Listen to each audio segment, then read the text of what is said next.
Bom dia, pessoal. Eu que agradeço o convite e a oportunidade de vir aqui bater um papo com vocês. Eu pergunto, precisa de palestra? Depois de ouvir a menina da mocidade e ver essa música do Domingos, a gente se emociona e fica perguntando. Ele falou assim que eu vou passar ensinamentos. Não, eu estou mais ou menos aqui como um papagaio de repetição. Eu vou transmitir aquilo que alguém deixou para a gente com muito mais propriedade há muito tempo atrás. Eu só queria fazer uma ressalva sobre a mocidade. Eu trabalhei uma época com a mocidade. Infelizmente, eu comecei tarde no espiritismo. Comecei com quase 40 anos. E eu ajudei a montar um grupo de mocidade. E o nosso livro da mocidade era o mesmo que eles têm aqui, que é o Sinal Verde. É um livrinho muito bom, muito legal, com várias mensagens como essa que a menina leu aqui hoje. E é bacana a gente ver a rapaziada, a meninada, se preparando. É muito importante a gente ter, desde cedo, esses ensinamentos, essas orientações, que muita coisa que eu fiz de errado, até os 40, eu não teria feito se eu tivesse pertencido, frequentado uma mocidade. Bom, vamos ao tema de hoje. Eu vim trazer alguma coisa aqui sobre o Evangelho. E a gente sempre vê rostos novos na plateia, gente que está vindo pela primeira ou pelas primeiras vezes, e ainda não tem muito entrosamento, muito conhecimento do que o Espiritismo traz. Muita gente se questiona e fala, o que é o Espiritismo? Muita gente liga o Espiritismo à comunicação mediúnica, comunicação com os espíritos. E a gente tem que mostrar para essas pessoas que estão chegando, que estão começando, a abrangência que o Espiritismo traz. E como eu vou falar um tema evangélico, eu gostaria de mostrar onde que se insere esse tema evangélico dentro do Espiritismo.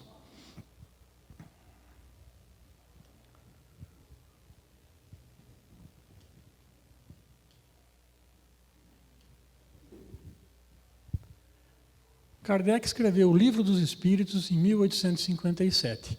Aquela figura é um livro em francês, e foi o primeiro livro da codificação espírita. A gente diz que o espiritismo é uma doutrina filosófica de base científica com consequências morais. Então é um negócio muito amplo, mexe com ciência, mexe com filosofia e mexe com religião também, com a parte moral, que tanto tanto mexe com a gente também. Só que, por essa abrangência, esse livro foi dividido em 4 partes. A primeira parte fala da criação do universo, fala de Deus. A primeira pergunta do Livro dos Espíritos, o Livro dos Espíritos tem 1019 questões, e a primeira pergunta é o que é Deus? Não pergunta quem é Deus, mas sim o que é. E fala da criação do universo, dos mundos, e por aí vai.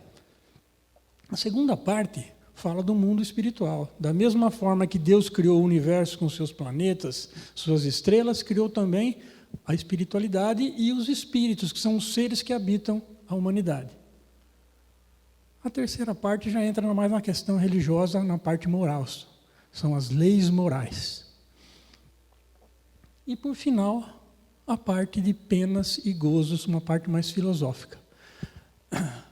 Ou seja, existem leis que regem o universo, leis físicas, e existem leis morais que regem o comportamento das pessoas. Se eu sigo as leis, o que acontece? Acontece alguma coisa. Se eu não sigo, vem aqui. Mas Kardec estava preocupado com esse conteúdo, e ele ampliou o conceito em cada um dos assuntos. Então, preocupado em ampliar essa visão e esse conhecimento, ele lançou mais um livro chamado O Livro dos Médiuns. Médium é aquela pessoa que tem uma capacidade um pouco mais forte de se comunicar com os espíritos. Então, nesse livro, ele mostra o comportamento dos médiuns, os efeitos, como se faz uma comunicação mediúnica, quais são as implicações. Ele aprofunda as informações sobre o mundo espiritual. O terceiro livro ele aprofunda as questões morais, religiosas. E ele lança o Evangelho segundo o Espiritismo. Muita gente fala assim, o Espiritismo tem um evangelho próprio. Não. Apenas Kardec usou as informações dos 4 evangelhos considerados oficiais e tira as passagens desses evangelhos e faz uma interpretação à luz do Espiritismo. Dá uma nova conotação, uma nova interpretação. Mas os evangelhos são os mesmos. É um livro que ele escreveu interpretando as mensagens do Cristo. Aprofunda também a questão de justiça, lançando um livro chamado O Céu e o Inferno. Para onde que a gente vai depois que morre, certo? E mostra aqui a justiça divina. Como que se manifesta a justiça divina, tanto aqui na vida terrestre, quanto após a nossa passagem para o mundo espiritual. E, por último, ele aprofunda a questão científica, lançando um livro chamado A Gênese, onde ele fala sobre os milagres, sobre as predições segundo o Espiritismo e também sobre informações mais profundas sobre a criação do universo. São 5 livros, chamado o Pentateuco Espírita ou a base da codificação espírita. Então, Allan Kardec organizou as informações nesses 5 livros e outros, tem a Revista Espírita, tem outros livros deles, mas a base está aqui. Eu estou falando isso porque hoje nós vamos pegar esse livro aqui, o Evangelho segundo o Espiritismo, e trazer uma lição que ele traz. O Evangelho está dividido em 28 capítulos. E Kardec não se preocupou com o tempo, com a cronologia, mas sim com a essência, com a mensagem que trazia. Então ele pega uma passagem de Jesus que está no começo do trabalho de Jesus e pode pegar uma do final. Uma mensagem que ele dirigiu aos discípulos, ele associa com a mensagem que ele transmitiu a Pilatos. E assim por diante, e tira a essência das mensagens.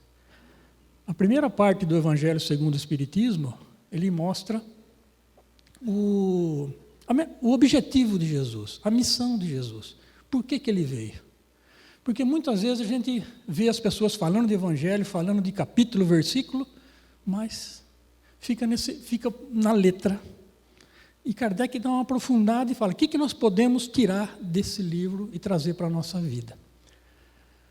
O subtítulo do Evangelho segundo o Espiritismo é muito interessante. E a gente tem que prestar um pouco mais de atenção nesse subtítulo. É o seguinte, as máximas do Cristo, sua ligação com o Espiritismo, sua concordância com o Espiritismo e sua aplicação nas coisas do cotidiano.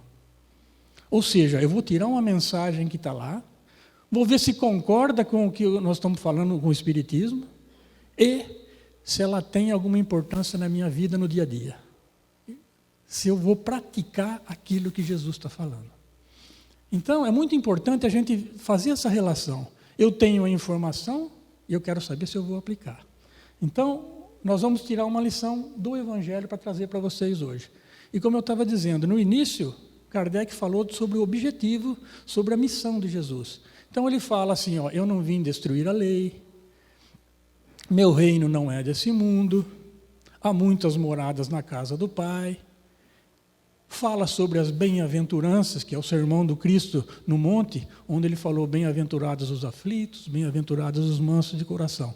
Ou seja, ele dá uma ideia de que Jesus veio fazer aqui. A segunda parte, ele fala da aplicação. Ele fala do que nós temos que fazer para atingir os objetivos que Jesus nos deu.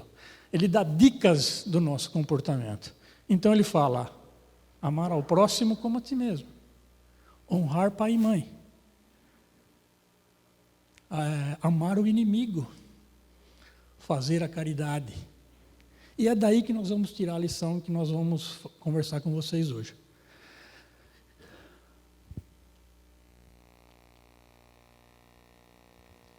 Capítulo 16 do Evangelho segundo o Espiritismo. É uma frase que alguns de vocês conhecem, outros talvez não. Mas Jesus fez uma afirmação que ele diz, não se pode servir a Deus e a Mamon. Alguém conhece essa frase? Já ouviram? E a gente se pergunta, quem que é esse tal de Mamon? Quem que é esse cara? Né? Muita gente interpreta isso como sendo o demônio, o diabo, né? E faz uma contraposição, coloca uma oposição a Deus. Então já começa com o fato de interpretar e colocar uma oposição a Deus já é um equívoco, porque o Espiritismo nos ensina que Deus é único. Que nós estamos acostumados a fazer sempre uma comparação, alto e baixo, frio e quente, né? Forte e fraco e por aí vai. Esse dualismo é próprio da gente. Com Deus não existe esse dualismo. Deus é único, é a inteligência suprema e não existe uma contraposição. Então, é uma afirmação que a gente faz no Espiritismo. O Espiritismo não acredita em diabo, em demônio. As pessoas que têm essa interpretação, no Espiritismo não encontram a base, porque o diabo nada mais é do que um irmão nosso que está numa fase um pouco mais atrasada, está envolvido com o mal. E um dia ele vai sair dessa situação e vai chegar a um estágio mais evoluído. Então não existe a expressão do diabo em si. Então não é o demônio que Jesus quis falar com essa frase. Né?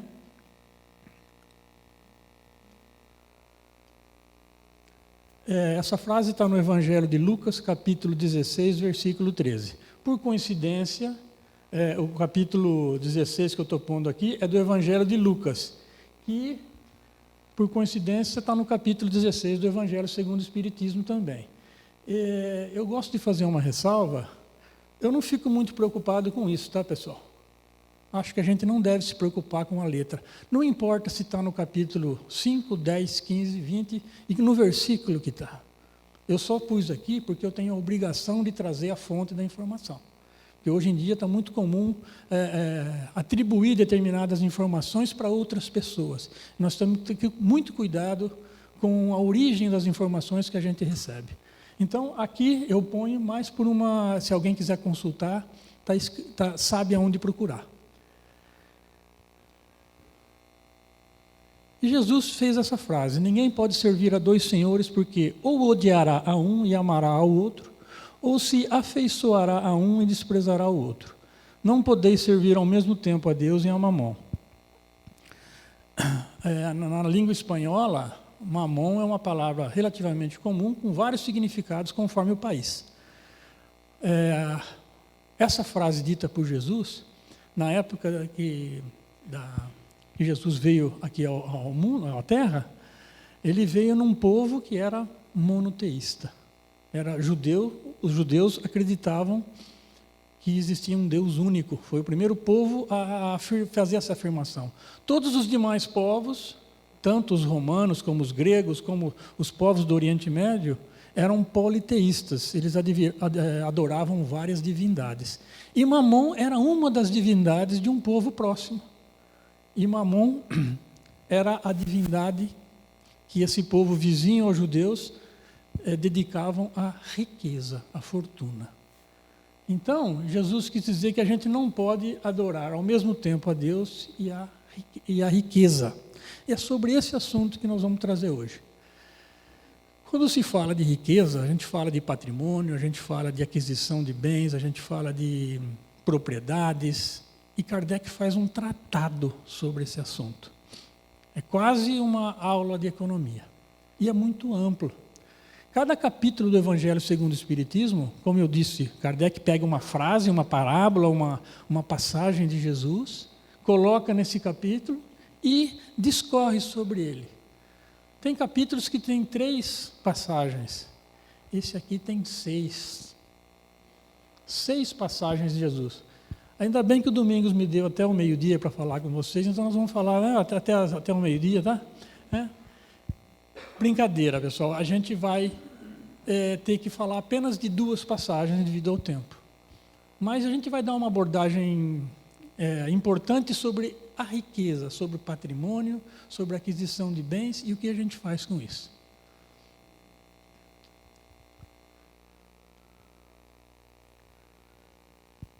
A primeira parte que Kardec aborda no capítulo é a utilidade providencial da riqueza. Quando a gente vê aquela frase anterior, não se pode servir a Deus e ao mamão, muita gente pode interpretar o seguinte: se eu for atrás de Deus, eu não posso ser rico. Fica com essa interpretação. Se eu não posso servir a dois, se eu servir a Deus, eu não posso ser rico. Eu não posso ter bens, eu não posso ter patrimônio. E não é isso. Então Kardec fala, Deus não disse isso. Deus não quer que a gente seja pobre, miserável. Ele quer que a gente esteja bem. Então, a riqueza tem uma função na nossa vida. O Espiritismo fala em lei do progresso, lei de evolução. E nós temos que ter... a riqueza nada mais é do que uma situação que a gente tem que passar por ela e usar a riqueza de acordo com a nossa conveniência e de acordo com os nossos princípios. Mas a riqueza faz parte da nossa vida. O acúmulo de bens faz parte. É uma prova. Da mesma forma que a pobreza também é. Muita gente se pergunta, por que existe pobre e existe rico? É uma dúvida que fica na gente, né? E muitas, eu estava conversando com o Vinícius aqui agora, sobre um mendigo. Né? Por que existem os mendigos? E a gente vê um mendigo na rua, a gente dá uma esmola para se livrar logo da pessoa, né? Porque nós somos caridosos, e a gente dá aquela esmola e se livra do mendigo. E a gente se pergunta, por que ele está naquela situação? Por que existem pessoas que estão muito bem de vida e outros numa situação pior? E aí eu faço uma pergunta para vocês, pessoal. Se há uma prova, se tanto a riqueza quanto a pobreza é uma prova, qual que é mais fácil, qual que é mais difícil de passar? Hã? Ela está dizendo que a riqueza é mais difícil. Vocês concordam? As duas são provas, as duas são difíceis, mas a riqueza é mais difícil de passar do que a pobreza. E a gente se pergunta, por quê? É mais gostoso ser pobre? É mais gostoso ser rico?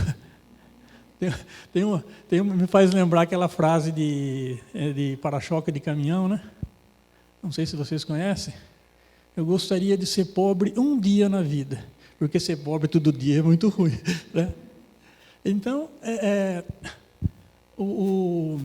a pobreza, que tipo de prova que ela nos traz? Que tipo de teste ela nos provoca? E da mesma forma, vamos analisar a riqueza também. A pobreza nos traz a prova da humildade, da aceitação, de não se revoltar, de entender que estamos aqui de passagem e que vamos progredir e vamos melhorar. Muita gente é feliz naquela situação mais simples que vive, mais humilde, que a pobreza nos traz o teste da humildade. E a riqueza? A riqueza nos traz o teste do controle, do orgulho, da vaidade. A riqueza, ela nos provoca, ela nos traz uma ilusão de que nós temos um poder. E a gente quer satisfazer os nossos desejos, as nossas paixões, e é muito perigoso. A riqueza é muito mais difícil de vencer do que a pobreza. Richard Simonetti, famoso orador e escritor, ele tem uma frase sobre a pobreza que ele fala assim, nascer pobre é karma, permanecer pobre não. Então, ele trata isso na questão do karma, das condições que acontecem para a gente, né? E ele fala que eu posso nascer pobre, é uma condição que me veio, mas eu não preciso permanecer nessa pobreza. Então, tem a ver com por que nós temos situações de pobreza, por que nós temos situações de riqueza. É justamente para provocar. Kardec fala sobre a verdadeira propriedade, o que nos faz ser verdadeiramente ricos e o que nos torna pobres. E não é uma questão de patrimônio físico, não é uma questão de dinheiro. A verdadeira propriedade a gente pode medir quando a gente for embora para o além, quando a gente morrer, o que a gente leva. Então, Kardec fala que nesse momento que nós estamos vivendo, na vida que temos agora, Na verdade, nós não somos proprietários de nada. Nós somos usufrutuários dos recursos que Deus nos ofereceu. E nós temos que dar conta, quando a gente partir daqui, do que nós fizemos com todos os recursos que nos foram oferecidos. Kardec trabalha também o emprego da fortuna. É nesse capítulo de Deus e Mamon, que Kardec traz a parábola dos talentos, dos recursos, né? Que eu não vou falar hoje, porque dá uma outra palestra, só essa passagem dos talentos. Mas como eu usei os recursos que eu recebi da vida? Deus nos deu vários atributos, o principal deles é a vida. Ele nos deu vários recursos, vários atributos. Eu estou falando aqui de um, que é o dinheiro, que é o patrimônio. Mas ele nos deu outros. E o que a gente faz? Qual é o emprego que nós damos a esses recursos? E por último, e não menos importante, fala sobre o apego, sobre essa ligação que nós temos com os bens materiais. E a gente precisa se desprender dos bens terrenos e se ligar às coisas mais espiritualizadas da vida. Para tratar um pouco desse assunto, eu vou passar duas parábolas dessas 6 que o Kardec colocou nesse capítulo. A primeira delas, não sei se vocês conhecem, é a parábola do mal rico. Então veja que está falando ali em riqueza. Havia um homem rico que se vestia de púrpura e linho e todas as noites se banqueteava esplendidamente. Havia também um pobre mendigo, coberto de chagas, que desejava fartar-se das migalhas que caíam da mesa do rico, mas ninguém lhes dava e os cães vinham lamber-lhe as feridas. Aconteceu morrer esse mendigo. E ele foi levado pelos anjos ao seio de Abraão. O rico também morreu, mas foi sepultado no inferno. E quando estava nos tormentos, levantando os olhos, o rico viu ao longe Abraão e Lázaro no seu seio. Gritando, ele disse: Pai Abraão, tende piedade de mim e mandai-me Lázaro, para que molhe a ponta de seu dedo, para me refrescar a língua, porque sofro grandes tormentos nesta chama. Mas Abraão lhe respondeu: Meu filho, lembrai-vos de que recebestes os vossos bens em vossa vida, e de que Lázaro não teve senão males. Por isso ele está agora consolado e vós em tormentos. E além disso, há entre nós e vós um grande abismo, de modo que os que quisessem passar daqui para vós não poderiam, e nem os daí passar para cá. E disse-lhe o rico: Pois eu vos suplico, pai Abraão, que o mandeis à casa de meu pai, pois tenho 5 irmãos, para que lhes dê testemunho dessas coisas, de medo que venham também para esse lugar de tormentos. Abraão lhe replicou: Eles lá têm Moisés e os profetas, que os ouçam. Não, pai Abraão, disse o rico, se for a eles algum dos mortos, eles farão penitência. E Abraão respondeu: Se eles não escutam nem Moisés e nem aos profetas, tampouco acreditarão, ainda mesmo que ressuscitasse algum dos mortos. Mais uma vez eu ponho a referência aí, e eu vou voltar para a gente fazer a explanação sobre essas passagens.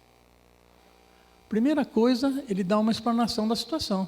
Existia uma pessoa rica que vivia de uma forma de ostentação, esbanjava, gostava de se vestir bem, gostava de comer bem e não ligava para aquele mendigo que estava na porta da sua casa, que queria apenas migalhas. Então ele explana a situação, né? Um rico e um pobre, desigualdade das riquezas, né? E a maneira de usar aquilo que tem. Os dois morreram.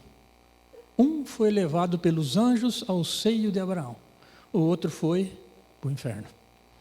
Hã? Quando o rico viu a situação que ele estava vivendo, ele já começa a ter um sentimento de culpa e de remorso. Ele vê que tudo aquilo que ele fez, que tudo aquilo que ele ostentou, que ele usou, estava agora sofrendo. E o Lázaro, aquele miserável, aquele pobre, aquele que não tinha a mesma condição social e que não podia participar dos meus jantares, das minhas festas, e não podia usar as minhas roupas, estava num lugar bem mais confortável, estava abençoado pelo Abraão, que é o patriarca dos judeus. Por isso que Jesus usa pai Abraão nessa passagem. É o patriarca dos judeus.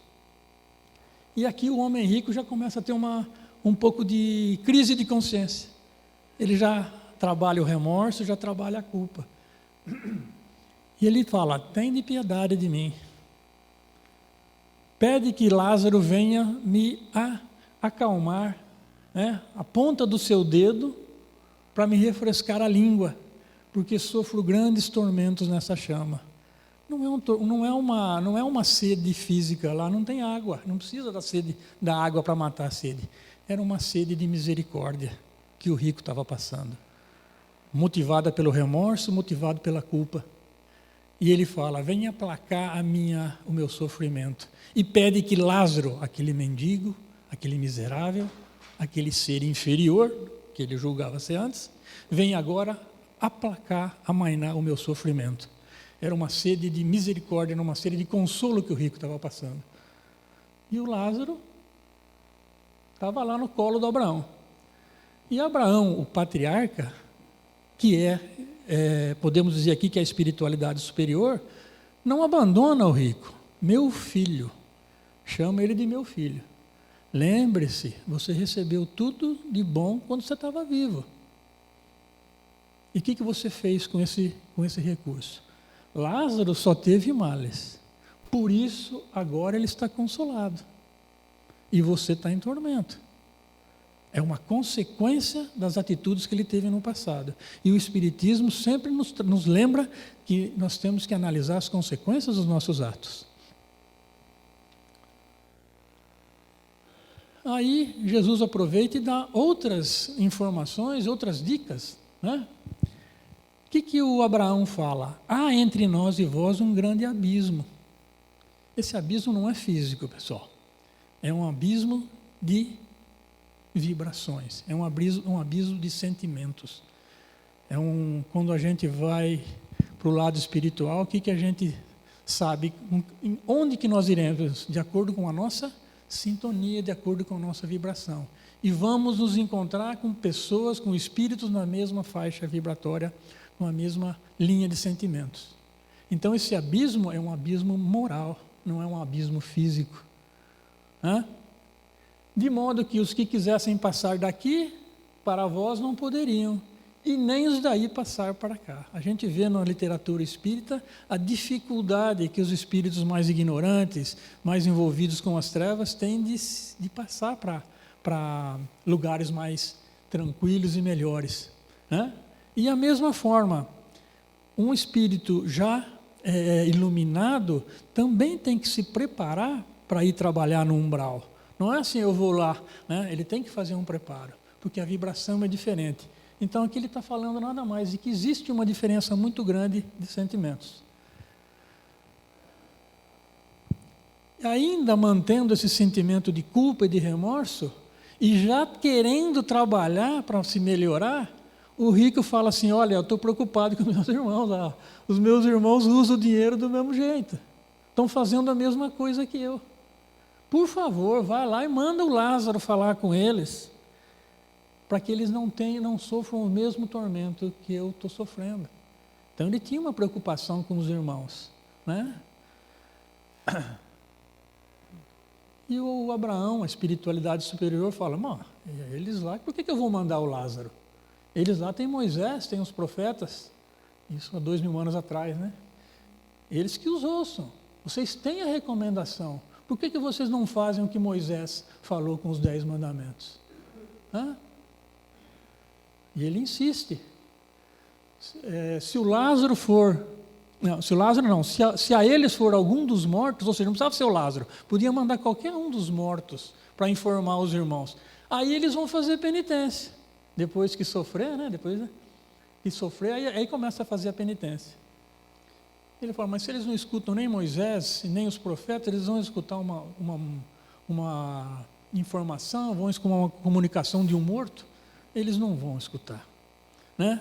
Ou seja, sempre é hora da gente atentar para as lições que vêm e para as informações que nós temos. E no fundo, pessoal, nós temos a nossa consciência. A nossa consciência traz as leis morais que eu falei no começo ali. Nós temos gravado no nosso íntimo o que a gente deve fazer ou não. E muitas vezes a gente sabe que está fazendo coisa errada. A nossa consciência nos dá um cutucão, mas a gente permanece ainda agindo. E isso aí depende de cada pessoa, cada um tem que trabalhar quando perceber que a consciência está dando um sinalzinho. E aqui ele nada mais fala do que a consciência de cada um. Eles não escutam nem Moisés e os profetas, vão escutar uma comunicação qualquer? Não vão. Então essa é a parábola do mal rico, onde Jesus mostra a desigualdade das riquezas, por que elas acontecem e o que acontece com o uso que a gente faz dos recursos. Eu poderia aprofundar um pouco mais, mas o tempo urge. E a gente vai trazer uma outra parábola para complementar essas informações. Também está no capítulo de Deus, não se pode servir a Deus e a Mamon, e fala agora a parábola do moço rico. Mais uma vez a riqueza está ali, essa é um pouco mais curta, e talvez vocês conheçam a história também. Um jovem aproximou-se dele Jesus, e lhe disse, bom mestre, qual é o bem que preciso fazer para conseguir a vida eterna?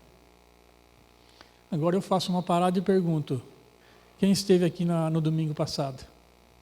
A maioria esteve. O que eu tenho que fazer? A palestra do Adriano foi muito, para mim foi reconfortante. Eu saber que a ciência confirma aquilo que a religião nos trouxe. Então, o moço chega para Jesus e pergunta, qual o bem que eu preciso fazer para conseguir a vida eterna? E Jesus de cara já responde, por que você está me chamando de bom? E aqui nessa passagem que Jesus fala que bom somente é Deus. Ou seja, nem Jesus se atribuiu esse adjetivo, essa característica. E muita gente fica falando, eu sou o cara, eu sou bom. A gente tem que pensar até que ponto a gente é bom. Olha como eu sou bom, eu dei uma esmola para o mendigo no semáforo. Eu dei um sapato velho que eu não usava, para uma pessoa que estava precisando. Olha como eu sou bom. Muita gente se julga, não que nós sejamos maus, não é isso, mas nós temos que ter a noção do que é essa bondade realmente. E Jesus está nos mostrando aonde vai essa bondade. E responde à pergunta do moço rico. Se quiserdes entrar na vida, guardai os mandamentos. Mais uma vez, Jesus respeita a lei que existia. Ele não pede para ele transgredir a lei, para ele mudar. É aquele capítulo, o primeiro capítulo do Evangelho segundo o Espírito. Eu não vim destruir a lei. Siga os mandamentos de Moisés. Vocês lembram os mandamentos de Moisés? São 10. Honrar pai e mãe, não matar, não cometer falso testemunho e por aí vai. E a gente se pergunta, a humanidade está aplicando alguns desses mandamentos? A maioria não. Ainda não aplicamos nem os 10 mandamentos. E Jesus falou, guardai os mandamentos. E o rapaz pergunta, quais os mandamentos? Então Jesus discorre sobre alguns dos 10 mandamentos de Moisés. Não matar, não cometer adultério, não roubar, não dizer falso testemunho. Hoje em dia isso está uma maravilha, né? Nas redes sociais. Honrar pai e mãe, que a menina falou aqui no sinal verde, na mensagem. Né? E amar o próximo como a vós mesmos. Não estão todos os 10 mandamentos aí, mas ele pôs a maioria, os mais importantes. E aí o moço responde para Jesus, guardei todos esses mandamentos desde a minha juventude. O que ainda me falta? Ele seguiu a lei. E aí Jesus responde para ele: se quereis ser perfeito, ide, vendei tudo o que tendes e dai aos pobres, e tereis um tesouro no céu. Depois, vinde e segui-me. E a gente para e fala: e agora? O que eu faço com todo o patrimônio que eu tenho? Você não pode servir a Deus e a Mamon, e Jesus está dizendo que se para eu seguir o Cristo, eu tenho que me desfazer de tudo que eu tenho e segui-lo. Como é que fica essa história? Como é que ficou o moço? Esse jovem, ouvindo essas palavras, foi-se embora muito triste, porque possuía muitos bens. E Jesus então aproveitou, e disse a seus discípulos: em verdade vos digo que é muito difícil um rico entrar no reino dos céus. Olha aí a prova da riqueza. Jesus está dizendo que a prova da riqueza é muito mais difícil do que a da pobreza. E é nessa passagem que está a famosa história, a famosa frase, que Jesus complementa a lição. Digo-vos ainda mais uma vez, é mais fácil um camelo passar pelo fundo de uma agulha do que um rico entrar no reino dos céus. A palavra camelo aí, pessoal, a gente tem que interpretar, porque ela fica meio gozada, passar um camelo no buraco da agulha. A palavra corda, em aramaico, ela é muito parecida com camelo. Então, muito provavelmente o que deve ter acontecido na hora de fazer a tradução da língua aramaica para o latim, ou para o grego, ou para outra, eles traduziram, em vez de traduzir corda, traduziram um camelo. E passar a corda pelo buraco da agulha. Mas isso não importa. O que importa é que é difícil um rico entrar no reino dos céus. Nós não temos que ficar preocupados se é camelo, se é corda, se é a dificuldade que a riqueza nos traz para a gente passar para o reino dos céus. E vejam onde aparece essa passagem, em 3 dos evangelhos oficiais, Mateus, Lucas e Marcos, mostrando a dificuldade que se tem. E a gente se pergunta, eu tenho que me desfazer dos bens para seguir Jesus? Vocês conhecem uma entidade chamada Fraternidade Sem Fronteiras? Aquele rapaz que criou a organização, ele não precisava fazer aquilo. Ele podia pegar todo o conhecimento dele, a atividade dele e direcionar para a vida. Ele seria um grande empresário. Ele seria uma pessoa de sucesso. Mas ele resolveu criar uma entidade que ajuda os outros. Ele movimenta milhões de reais, de dólares, porque o negócio dele é internacional. No entanto, ele usa para uma coisa que ele acredita ser boa. A gente sabe que quando a gente passar para o lado de lá, nós não vamos levar nada. Então, essas 2 passagens evangélicas, nos falando sobre a riqueza, nos remete mais uma vez a raciocinar sobre esses temas que nós temos sobre a riqueza. Ela faz parte da nossa vida, tanto a riqueza como a pobreza. E nós temos que procurar entender o porquê daquela condição do mendigo e o porquê da condição do milionário. Ambos são nossos irmãos. Estão passando por uma situação em que estão sendo provados. Muito provavelmente, nós também já fomos ricos no passado e já fomos pobres no passado, em outras existências. E muita gente lembra quando era rica, Gozado. Quando é rico é fácil lembrar, é gostoso, Eu fui príncipe, eu fui rei, eu fui imperador, eu fui rainha. Mas ninguém lembra da condição de mendigo, Existe uma desigualdade das riquezas. Se a gente pegasse todo o patrimônio do mundo, toda a riqueza, toda a fortuna, e distribuísse de forma igual para todo mundo, para todos os 7 bilhões de habitantes do mundo, o que aconteceria? Daqui a uns anos estaria tudo igual de novo. Porque primeira coisa, muita gente ia se acomodar. Eu não preciso mais trabalhar, eu tenho tudo igual ao outro. A pessoa se acomoda. Nós conversamos agora há pouco, né, Vinícius? A pessoa se acomoda, porque ela não tem um estímulo. A pobreza fala, eu vou sair dessa situação, eu vou me melhorar, eu vou procurar trabalhar para que eu consiga superar essa situação ruim que eu estou vivendo. A riqueza darei. O exemplo mais prático que nós temos dessa questão da distribuição são assentamentos rurais. A maioria dos assentamentos rurais, as pessoas recebem uma terra do mesmo tamanho, a mesma área, 1 alqueire, 2 alqueires, 3 alqueires para cada família. E também os mesmos recursos. Passado alguns anos, aqueles que trabalham mais arrendam o do vizinho, que é uma pessoa acomodada, que não pega na enxada, que não quer saber, e passado um tempo, aquele que trabalha mais vira o dono, o proprietário, do assentamento todo. Ele vira o dono do assentamento, enquanto os outros estão acomodados, vivendo da renda, do aluguel da terra, ou então até vendem para ir para outros lugares.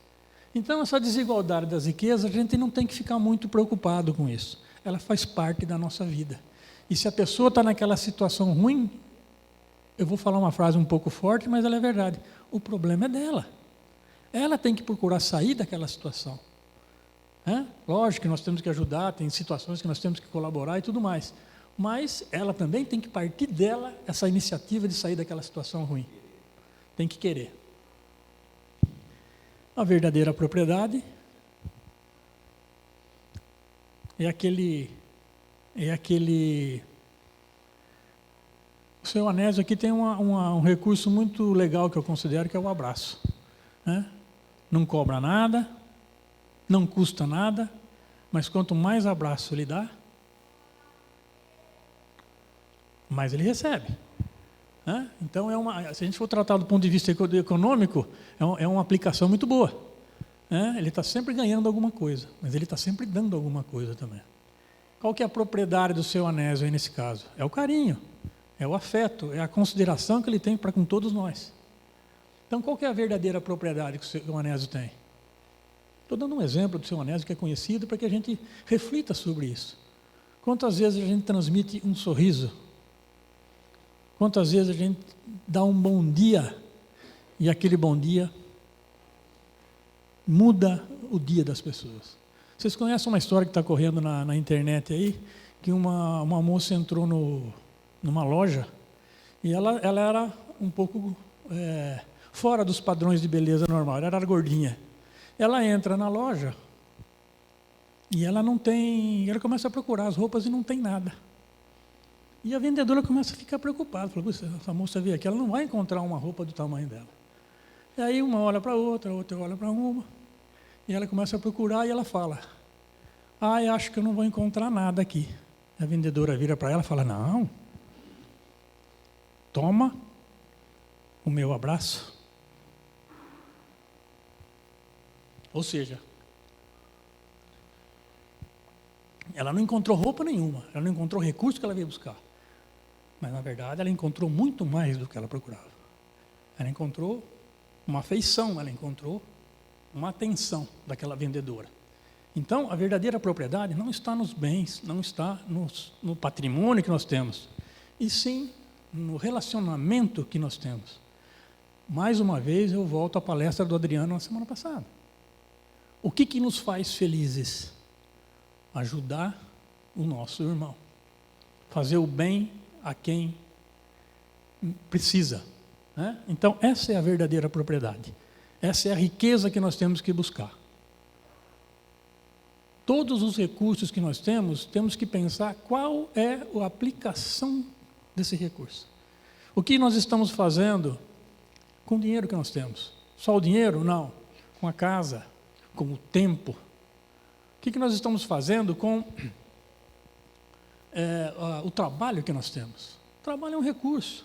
E como eu estou me comportando nessa riqueza que é o trabalho, quando muitas pessoas não têm trabalho. E eu tenho trabalho. É uma riqueza estar empregado, estar em atividade. Muita gente não tem saúde e a gente não dá valor para isso. né? Então temos que deixar de lado a questão, quando falar em riqueza, quando falar em economia, de pensar apenas na questão monetária, na questão do dinheiro. Existem outros recursos. E como aquele mal rico da primeira parábola, o que vai acontecer depois que a gente for para o lado da além, que nós vamos prestar contas dessa nossa... Nós vamos ter uma contabilidade desses nossos recursos.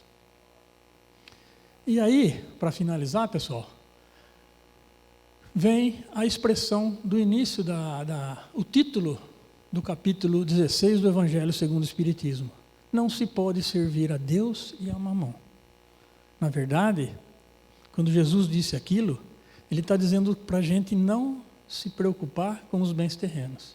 Que nós temos que procurar mais trabalhar as questões espirituais, as questões morais, em detrimento das questões materiais. Isso aqui tudo é passageiro. Todos esses recursos que nós temos, estamos usufruindo, estamos aproveitando, mas quando a gente sair daqui, nós vamos sair do mesmo jeito que nós chegamos.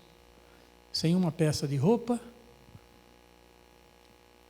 somente levando as aquisições pessoais que nós adquirimos nessa nossa existência. Então, não se pode servir a Deus e a Mamon, não tem nada a ver com o diabo, não tem nada a ver com dinheiro, e sim com essa busca nossa por nossa espiritualização, pela nossa ligação com a divindade. Emmanuel fala assim que a riqueza é o laço mais forte que nós temos com a matéria. Por isso que é a prova mais difícil de ser vencida. Então, se eu tenho hoje uma condição legal do ponto de vista financeiro, agradeça a Deus. Você fez por merecer. Mas lembre-se que ele é passageiro. Que essa situação ela é transitória. E que eu tenho que usar bem, não só o dinheiro, mas os demais recursos, para poder passar no teste. E aí você vai analisar se agindo, de que forma você está agindo, para se sentir feliz. Porque o objetivo nosso, pessoal, é a felicidade. Nós vemos no centro, a gente forma uma família, a gente trabalha, mas no fundo a gente ser feliz. E a felicidade está em fazer o bem ao outro? Sim, em também saber usar bem os recursos que nós temos. Então, não se pode servir a Deus e a Mamon, tem essa mensagem para nos passar, a preocupação maior com a nossa evolução espiritual, com o nosso progresso moral e se desprender dos bens terrenos, sempre mantendo o equilíbrio entre o uso e a aquisição desses bens e tanto os bens materiais quanto os bens espirituais, os bens morais. É isso que eu tinha que falar para vocês. Esse capítulo traz muitas outras questões sobre o ponto de vista da riqueza. Eu não falei dos talentos, eu não falei da parábola do Zaqueu, que dá margem para outra palestra. E a gente espera voltar aqui em outra oportunidade para falar mais um pouco para vocês. Eu espero que vocês tenham aproveitado bem. Eu agradeço a atenção de vocês, agradeço a casa pelo convite e até uma próxima oportunidade. Que Jesus nos abençoe e vocês tenham um ótimo domingo.